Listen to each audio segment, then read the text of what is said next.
ایک مسئلہ تو ہے زکوٰۃ کے بارے میں اور ایک مسئلہ ہے فطرانے کے بارے میں۔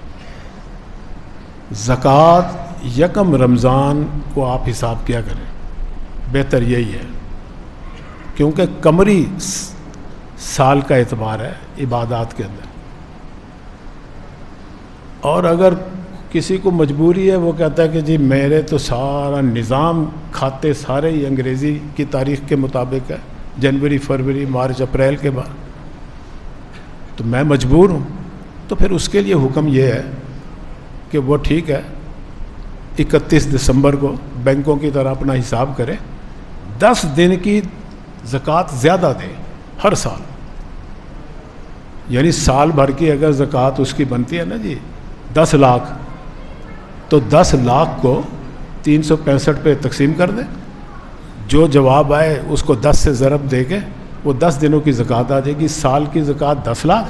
اور جو 10,000 بنتے ہیں 20,000 بنتے ہیں وہ زائد زکوٰۃ دے دے، تو وہ شمسی اعتبار سے بھی دے سکتا ہے، کیونکہ قمری سال چھوٹا ہے 10 دن،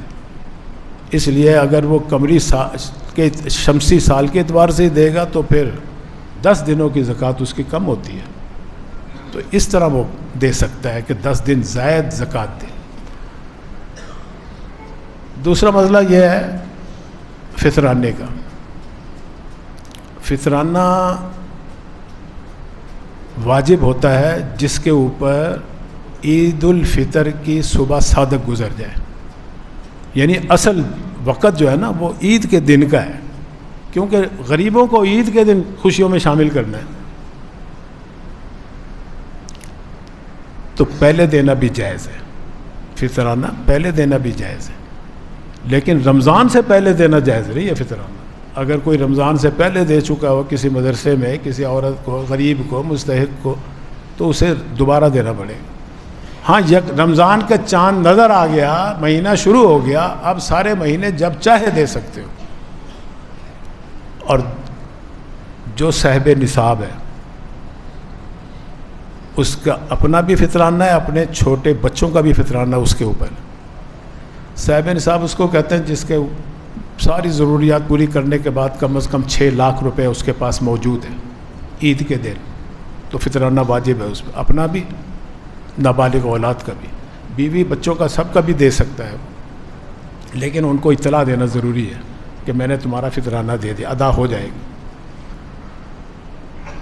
اور اسی طرح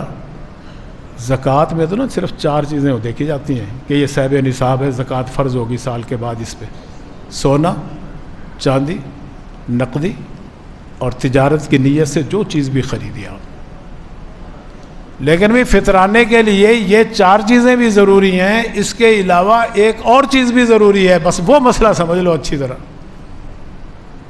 وہ یہ ہے کہ گھر میں اگر تمہارے ضرورت سے زائد سامان بھی موجود ہے،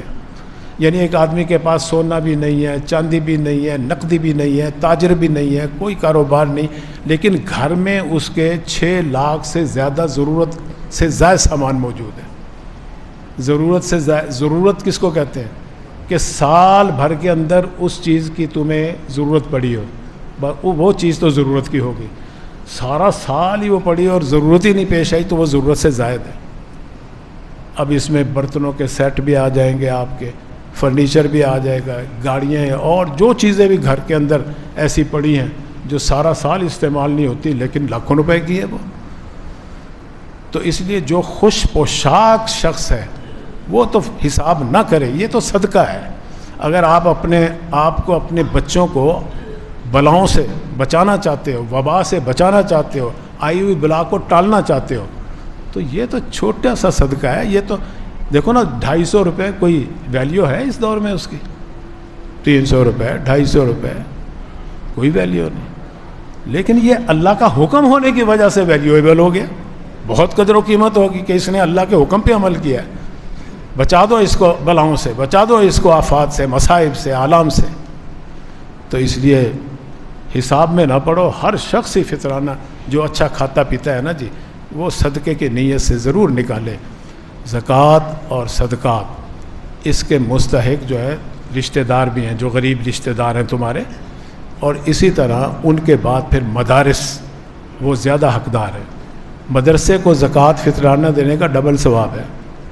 ایک تو آپ کا فطرانہ ادا ہوگا، زکوٰۃ ادا ہوگی، اس میں بھی غریب، یتیم، مسکین بچے ہوتے ہیں، اور دوسرا دین کی اشاعت بھی ہوتی ہے،